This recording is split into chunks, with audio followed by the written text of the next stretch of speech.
So welcome back to the session of the Hindu newspaper analysis for UPSC Civil Services Examination. Today we will discuss mainly three issues. The first issue is President grant assent to G Ramji bill. Second issue is related to Kerala's rich butterfly diversity in the Western Ghat region. And third issue is lessons from China on tackling air pollution. So let's discuss all the issues in detail. In this session, we will discuss President Draupadi Murmu give assent to VBG Ramji Bill 2025. Why news? President Draupadi Murmu on 21 December gave assent to Viksit Bharat Guarantee for Rozgar and Ajivika Mission Gramin or VBG Ramji Bill to replace Manrega 2005. Recently, President Draupadi Murmu ने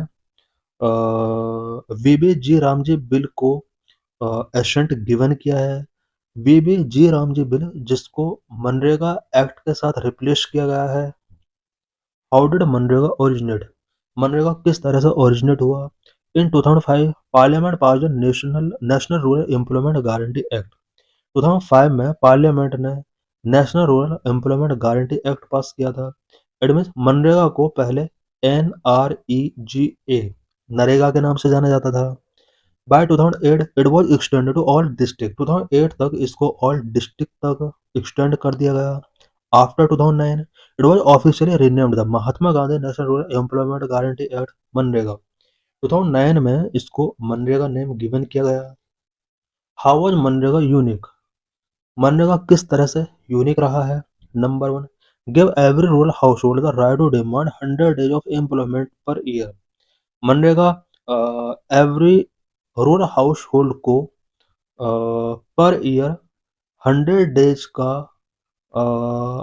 work यहाँ पर demand करने का right given करता है। Specially unskilled manual labour से related work यहाँ पर गिवन करने की गारंटी गिवन की गई थी। तो wage rate range from 241 to ₹400। MNREGA के अंडर वेज रेट डिफरेंट होता था state wise. Nagaland and Arunachal Pradesh में 241 था, वहीं हरियाणा में इसका जो वेज था 400 रुपीज था। Number two, save the poor from complete destitution. MNREGA scheme ने पुअर को कंप्लीट डेस्टिट्यूशन से सेव किया है।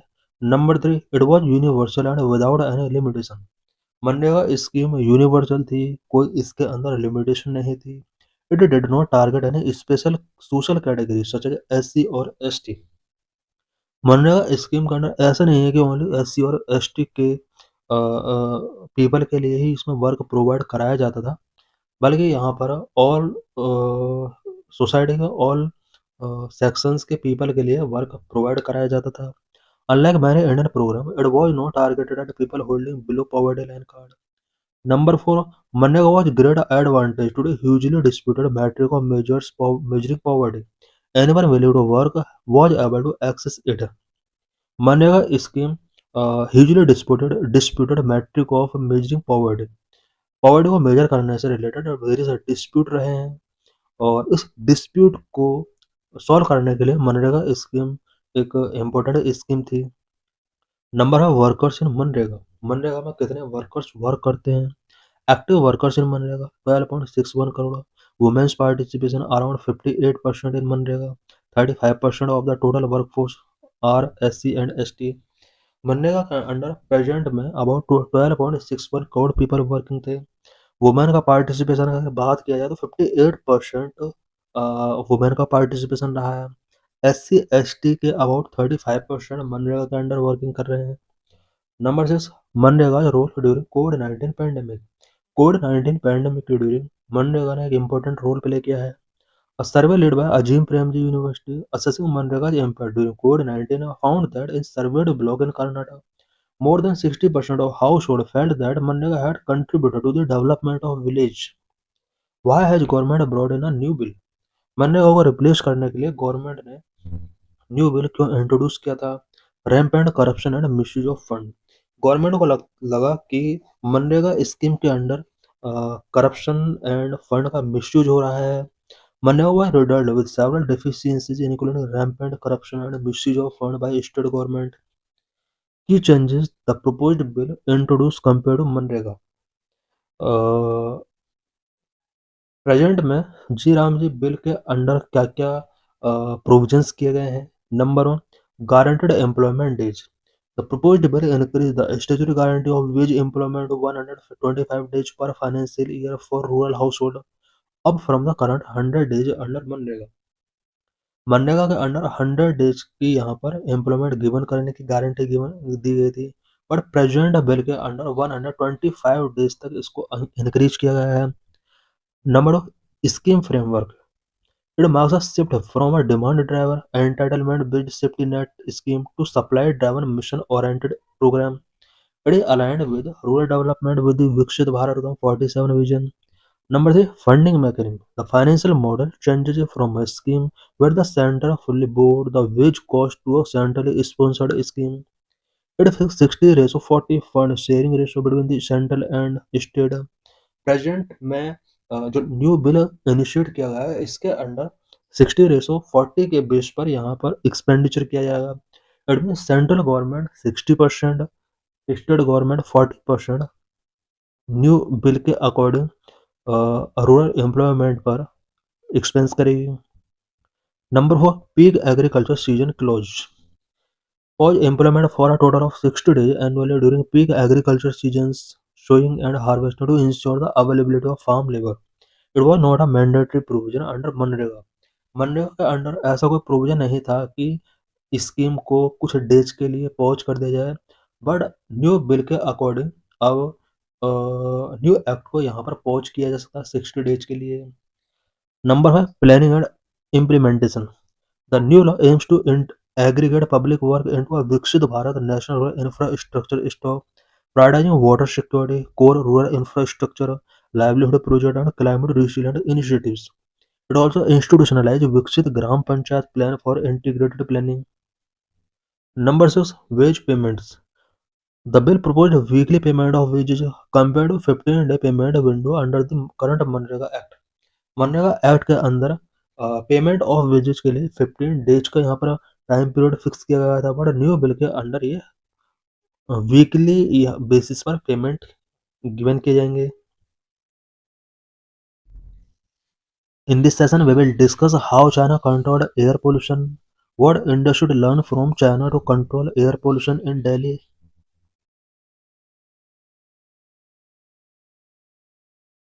India's air pollution crisis is not only a seasonal problem, it is a persistent, silent pandemic that chokes our lungs every winter and prevails throughout the year. India में air pollution crisis only एक seasonal problem नहीं है, ये एक persistent silent pandemic है जो every winter हमारे lungs को चॉक कर रहा है और थ्रू आउट द ईयर ये प्रिवेल रहता है। Hospitals overflow with respiratory cases, school shut down, cities disappear under layer of smoke. Air pollution की वजह से हॉस्पिटल्स रेस्पिरेटरी केसेस से ओवरफ्लो रहते हैं, स्कूल्स को शट डाउन करना पड़ता है एंड लेयर ऑफ स्मोक की वजह से सिटीज डिसअपीयर होती हैं। Indian cities regularly top global pollution ranking. Global pollution ranking में Indian cities regularly top rank में शो हो रही हैं। China's Beijing with a yearly average air quality index of 144 was as polluted in 2015 as Delhi is today. China का Beijing city जहां पर 2015 में yearly average air quality index 144 था। कुछ ऐसी ही सिचुएशन थी चाइना के बीजिंग सिटी में जो आज दिल्ली की है, but Beijing has manage to cut its pollution level by one third between 2013 and 2017। China ने बीजिंग सिटी के पॉल्यूशन को रिड्यूस यहाँ पर किया है 2013 से 2017 के between about one third, it means about 33% तक बीजिंग के पोल्यूशन को रिड्यूस करने में चाइना सक्सेस रहा है। Beijing pollution control program date back to 1998 which follow various program termed a war against air pollution। Beijing में पोल्यूशन को control करने के लिए वेरियस लेवल पर पोल्यूशन कंट्रोल प्रोग्राम 1998 से स्टार्ट किए गए। स्पेशली यहाँ पर वेरियस प्रोग्राम को war against air pollution term given किया गया। Why discuss China Beijing in the context of Delhi. Delhi के कॉन्टेक्स्ट में हम प्रेजेंट में चाइना के बीजिंग सिटी को क्यों डिस्कस कर रहे हैं। Beijing was polluted before some years as Delhi. So if Beijing could manage to control air pollution, Delhi can manage. Beijing city के अंदर भी अब से कुछ ईयर्स पहले उतना ही पॉल्यूशन था जितना आज दिल्ली में शो हो रहा है। चाइना ने बीजिंग सिटी के पॉल्यूशन को कंट्रोल किया, दिल्ली भी कर सकता है अगर उसी तरह इंडिया भी अगर कुछ air pollution control program start करता है। There are many similarities between Beijing in 2013 and Delhi today. 2013 के बीजिंग में और टुडे दिल्ली में कुछ सिमिलरिटीज हैं। Chart to compare the sources of pollution for the two cities. दोनों सिटीज में पॉल्यूशन के क्या क्या सोर्सेस हैं उससे रिलेटेड एक चार्ट है। मोटर व्हीकल बीजिंग में 31% था 2013 में। दिल्ली में मोटर व्हीकल का जो रोल है आज 59% है। कोल फॉजिल फ्यूल यूजेज इसका जो रोल था बीजिंग के पॉल्यूशन में 22% हुआ करता था। प्रेजेंट दिल्ली में 20% इसका रोल है। स्पेशली दिल्ली में जो विंटर मंथ होते हैं उसकी यहाँ पर बात की जा रही है। इंडस्ट्री का रोल 18% था बीजिंग में, वहीं इंडस्ट्री का रोल दिल्ली में 0% है। कंस्ट्रक्शन डस्ट का जो रोल था बीजिंग में 15% था। दिल्ली में कंस्ट्रक्शन का जो रोल है वो 4% है। मिसलेनियस 14%, दिल्ली में मिसलेनियस 17%। इट मीन्स 2013 में बीजिंग के अंदर और प्रेजेंट के दिल्ली में जो सबसे ज़्यादा पोल्यूशन जो होता है मोटर व्हीकल्स की वजह से होता है। दिल्ली में 59% जो रिस्पॉन्सिबल है वो मोटर व्हीकल से रिस्पॉन्सिबल है। What did Beijing do? Beijing ने क्या स्ट्रेटजी फॉलो की जिसकी वजह से बीजिंग का एयर पोल्यूशन रिड्यूस हुआ। चाइना's Beijing launched 20-year anti-pollution program divided into three phases: 1998 to 2008, 2019 to 2012, 2013 to 2017। China ने 20 year anti pollution program start किए बीजिंग के एयर पोल्यूशन को रिड्यूस करने के लिए, जिन्हें थ्री फेजेज में डिवाइड किया गया। 1998 से 2008, 1900 2009 to 12, 2013 to 2017। China followed careful and slowly built a plan with people's participation, which was run autonomously by the local government of Beijing। China ने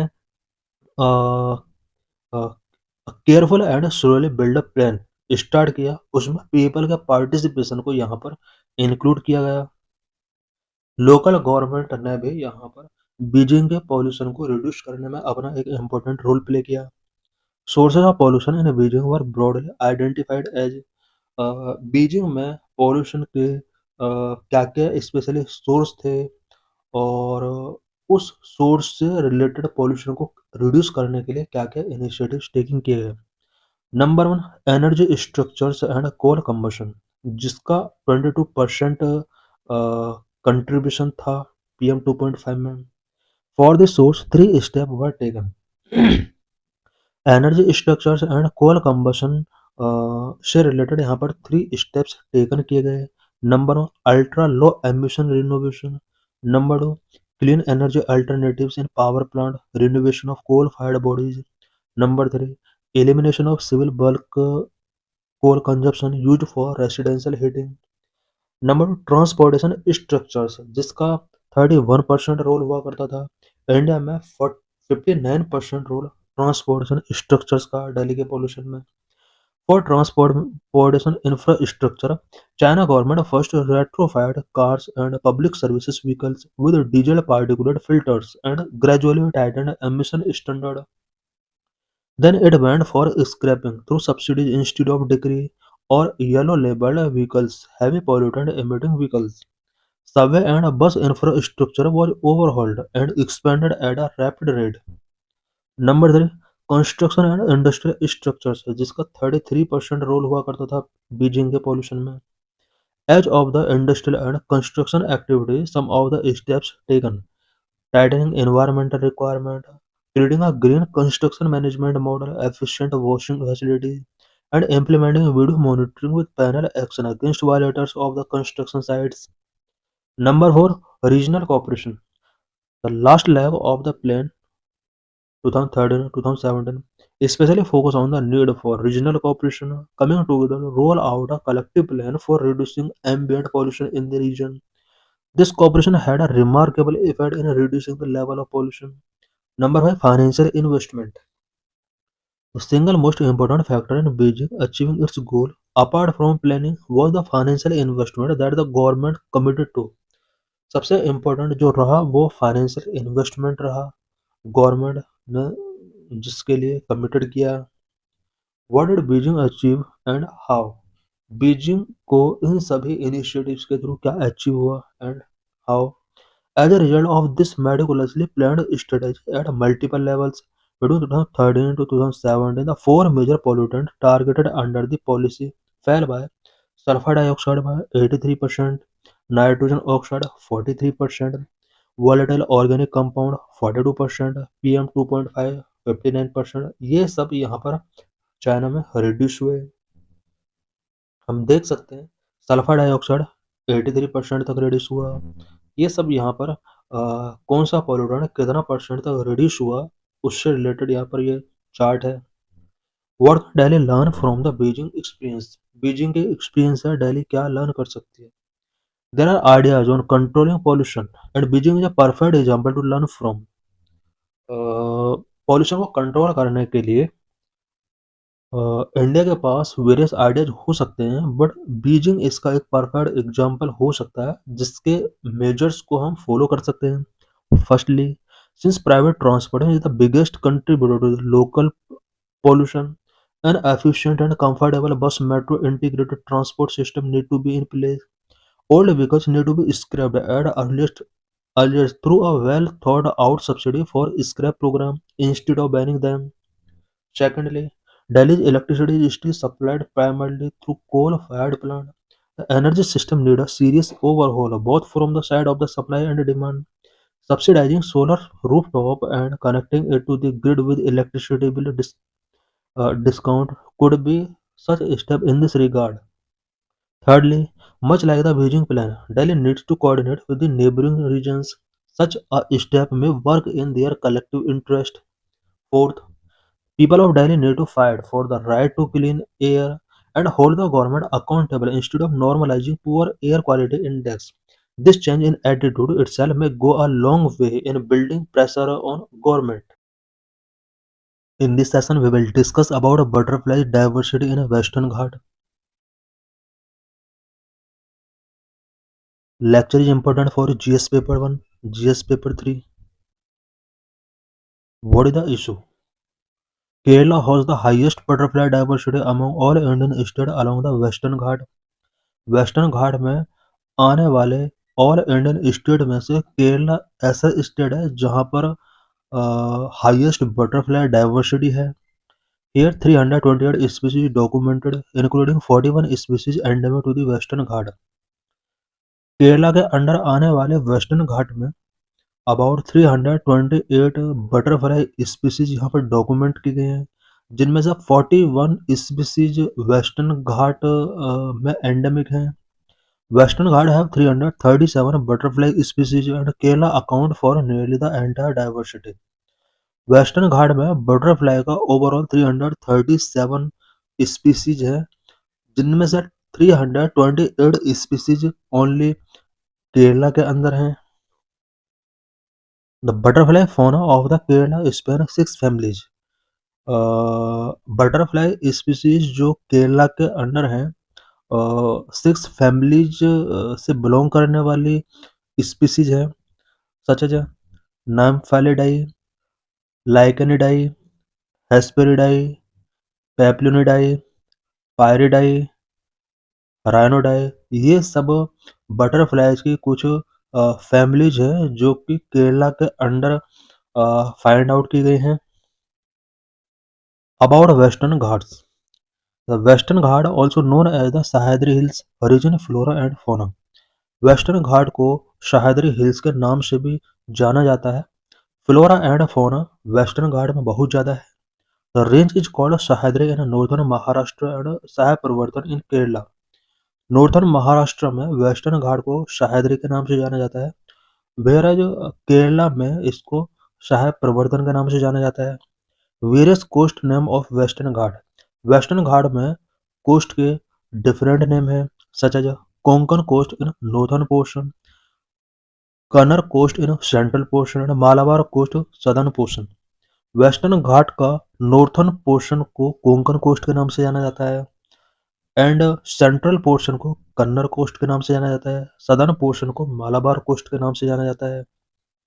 देश eastern foothills of the Western Ghat in Maharashtra. Maharashtra में Western Ghat का जो eastern foothills है उसको देश के नाम से जाना जाता है Malnad. Eastern foothills of the central Karnataka. Central Karnataka में वेस्टर्न घाट का जो ईस्टर्न फुटहिल्स है उसको मलांडो के नाम से जाना जाता है। नीलगिरी मलाई। South range of Tamil Nadu. Tamil Nadu में वेस्टर्न घाट का जो साउथ रेंज है इसको नीलगिरी मलाई के नाम से जाना जाता है। Nilgiri Malai also known as blue mountain, recognize as the UNESCO world heritage site. Nilgiri Malai को यूनेस्को वर्ल्ड हेरिटेज साइट के तौर पर भी रिकॉग्नाइज किया गया है due to its high level of biological diversity and endemism. Nilgiri is one of the eight hotspot of biological diversity in world.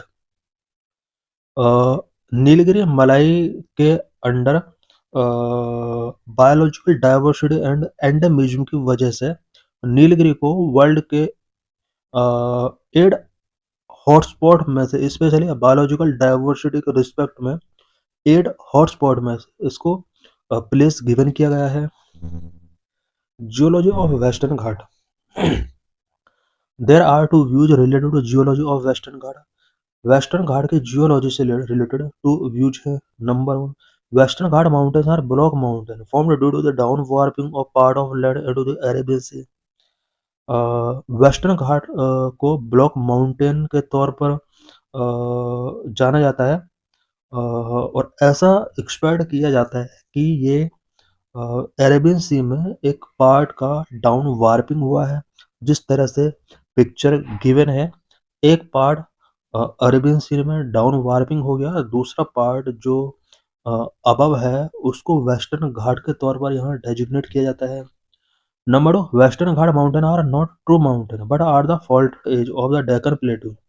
ऐसा भी माना जाता है कि Western Ghat mountain true mountain नहीं है, ये डेक्कन प्लेटू के फॉल्टेड एज हैं।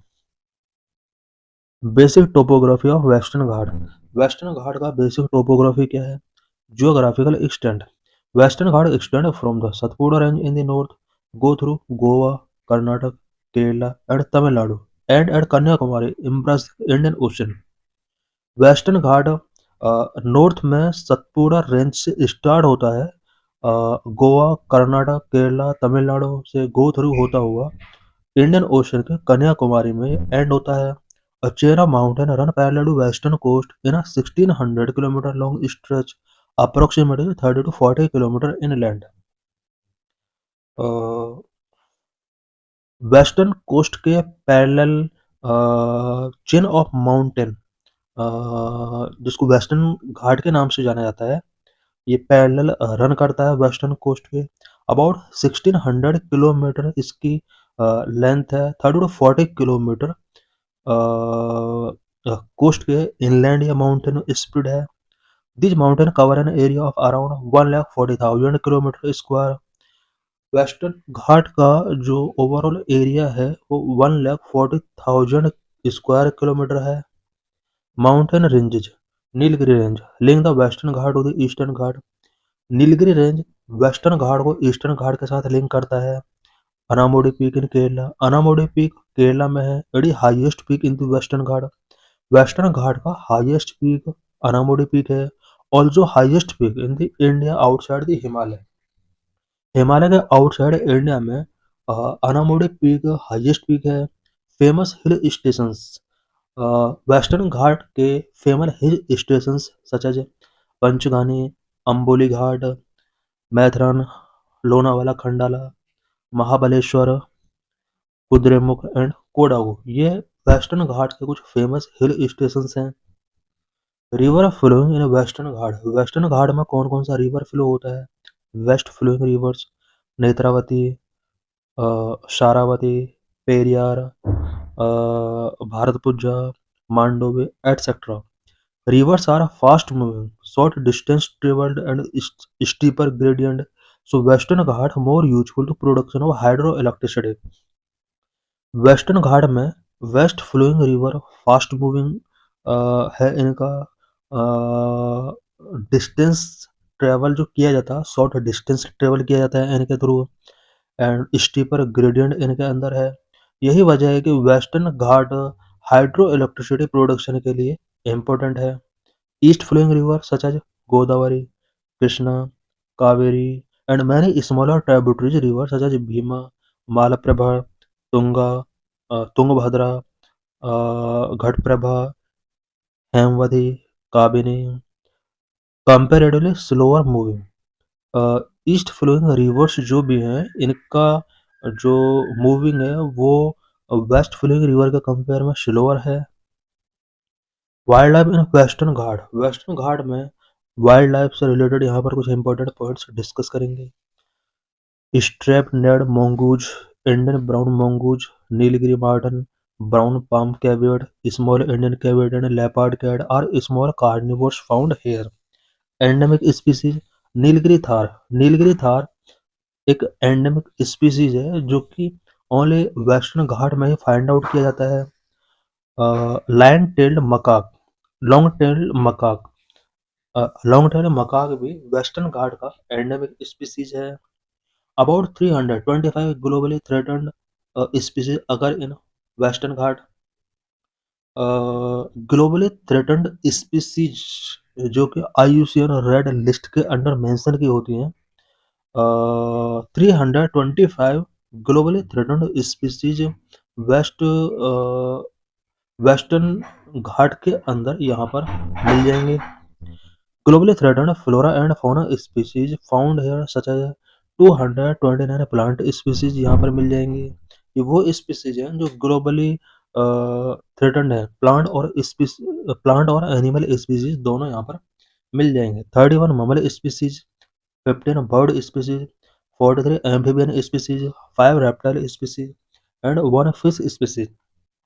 Protected areas Western Ghat have two biosphere reserves, 13 national park and several wildlife sanctuaries and many reserve forests. Western Ghat के अंदर 2 बायोस्फीयर रिजर्व हैं, 13 नेशनल पार्क इसके अंडर हैं, several wild life sanctuaries and many reserve forest इसके under comprise किए गए हैं. Nilgiri biosphere reserve largest protected area in the Western Ghat, western Ghat में largest protected area Nilgiri biosphere reserve है. इट मीन्स यहाँ पर 2 बायोस्फीयर रिजर्व हैं. Nilgiri Biosphere Reserve comprise Bandipur National Park and Nugu in Karnataka and Mudumalai National Park in state of Kerala and Tamil Nadu. Nilgiri biosphere reserve इसके under Bandipur national park and Nugu जो कि कर्नाटक में, इनमें कर्नाटक के Bandipur national park and Nugu Nilgiri biosphere reserve का part है. साथ ही Kerala and Tamil Nadu में मुंडुमलाई नेशनल पार्क है जो कि नीलगिरी बायोस्फीयर रिजर्व का ही पार्ट है. The Silent Valley National Park in Kerala is among the last thread of virgin tropical evergreen forest in India. Kerala में साइलेंट वैली नेशनल पार्क भी वेस्टर्न घाट का ही पार्ट है. Passes in western Ghat, western Ghat में कौन कौन से पासेस हैं? Thal Ghat pass, Bhor Ghat pass, Nane Ghat pass, Palakkad gap, Amba Ghat pass, Amboli Ghat pass. ये सब वेस्टर्न घाट के कुछ पासेस हैं. What are the threat of western Ghat, western Ghat के बफोर प्रेजेंट में क्या क्या थ्रेड है? Number 1 mining, the mining activity have grown rapidly resulting in serious environmental damage and social disruptions. Western Ghat area में माइनिंग एक्टिविटीज रैपिडली ग्रो हो रही हैं जिसकी वजह से serious environmental damage and social disruptions create हुए हैं. Unsustainable mining activity has increased vulnerability to the landslide, damage water sources and agriculture, which negatively affect the livelihood of the poor living in those areas. Number of extraction of forest produce. Human community living within and adjacent to the protected area in the Western Ghats extract forest produce for subsistence and commercial need. Number three, human-wildlife conflict. Western Ghats exist within intensely human-dominated landscape, so human-wildlife conflict are common. Number four, hunting. Illegal local hunting for wild meat is a serious issue in Western Ghats. Number five, livestock grazing. Livestock grazing such as cattle and goat is a serious problem causing habitat degradation across the Western Ghats. Number six, encroachment by human settlement. Human settlement both within and outside protected areas of Western Ghats is a significant threat. Number seven, hydropower project. Large dam projects in Western Ghats have resulted in social and environmental disruptions. Number eight, deforestation. Conversion of forest land into agricultural land or for commercial purpose like tourism, illegal logging of for timber have had significant negative effect on biodiversity. Number 9. Climate change. Changes in land use pattern and deforestation have led to big variations in the intensity and duration of rainfalls. Climate change is also a cause of floods in many southern regions in the recent past. Conservation efforts for Western Ghats. Western Ghat से related क्या क्या conservation efforts taking किए गए हैं.